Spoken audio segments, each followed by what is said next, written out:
Joseph's dreams. So Jacob settled again in the land of Canaan where his father had lived. This is the history of Jacob's family. When Joseph was 17 years old, he often tended his father's flocks with his half-brothers, the sons of his father's wives Bilhah and Zilpah. But Joseph reported to his father some of the bad things his brothers were doing. Now Jacob loved Joseph more than any of his other children, because Joseph had been born to him in his old age. So one day he gave Joseph a special gift, a beautiful robe, but his brothers hated Joseph because of his father's partiality. They couldn't say a kind word to him. One night, Joseph had a dream and promptly reported the details to his brothers, causing them to hate him even more. Listen to this dream, he announced. We were out in the field tying up bundles of grain. My bundle stood up, and then your bundles all gathered around and bowed low before it. So you are going to be our king, are you? His brothers taunted, and they hated him all the more for his dream and what he had said. Then Joseph had another dream and told his brothers about it. Listen to this dream, he said. The sun, moon, and 11 stars bowed low before me. This time he told his father as well as his brothers, and his fathers rebuked him. What do you mean? His father asked. Will your mother, your brothers, and I actually come and bow before you? But while his brothers were jealous of Joseph, his father gave it some thought and wondered what it all meant. Soon after this, Joseph's brothers went to pasture their father's flocks at Shechem. When they had been gone for some time, Jacob said to Joseph, Your brothers are over at Shechem with the flocks. I'm going to send you to them. I'm ready to go, Joseph replied. Go and see how your brothers and the flocks are getting along, Jacob said.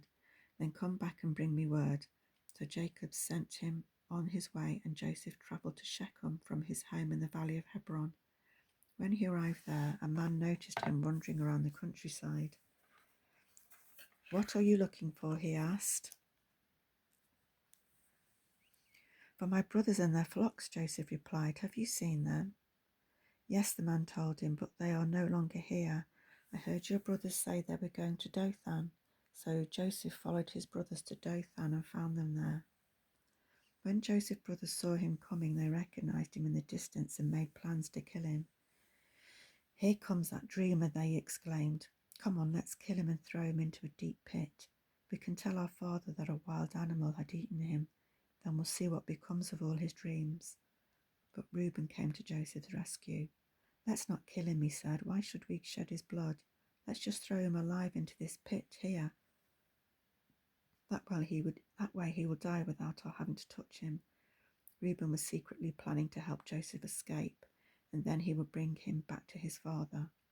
So when Joseph arrived, they pulled off his beautiful robe and they threw him into the pit. This pit was normally used to store water, but it was empty at the time. Then just as they were sitting down to eat, they noticed a caravan of camels in the distance coming towards them. It was a group of Ishmaelite traders taking spices, balm, and myrrh from Gilead to Egypt. Judah said to the others, What can we gain by killing our brother? That would just give us a guilty conscience. Let's sell Joseph to those Ishmaelite traders. Let's not be responsible for his death. After all, he is our brother. And his brothers agreed. So when traders came by, his brothers pulled Joseph out of the pit and sold him for 20 pieces of silver, and the Ishmaelite traders took him along to Egypt. Sometime later, Reuben returned to get Joseph out of the pit. When he discovered that Joseph was missing, he tore his clothes in anguish and frustration. Then he went back to his brothers and lamented, The boy is gone, what can I do now? Then Joseph's brothers killed a goat and dipped the robe in its blood. They took the beautiful robe to their father and asked him to identify it. We found this in the field, they told him. It's Joseph's robe, isn't it?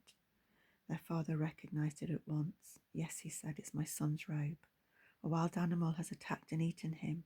Surely Joseph has been torn to pieces. Then Jacob tore his clothes and put on sackcloth. He mourned deeply for his son for many days. His family all tried to comfort him, but it was no use. I will die in mourning for my son, he would say, and then begin to weep. Meanwhile in Egypt, the traders sold Joseph to Potiphar, an officer of Pharaoh, the king of Egypt. Potiphar was captain of the palace guard.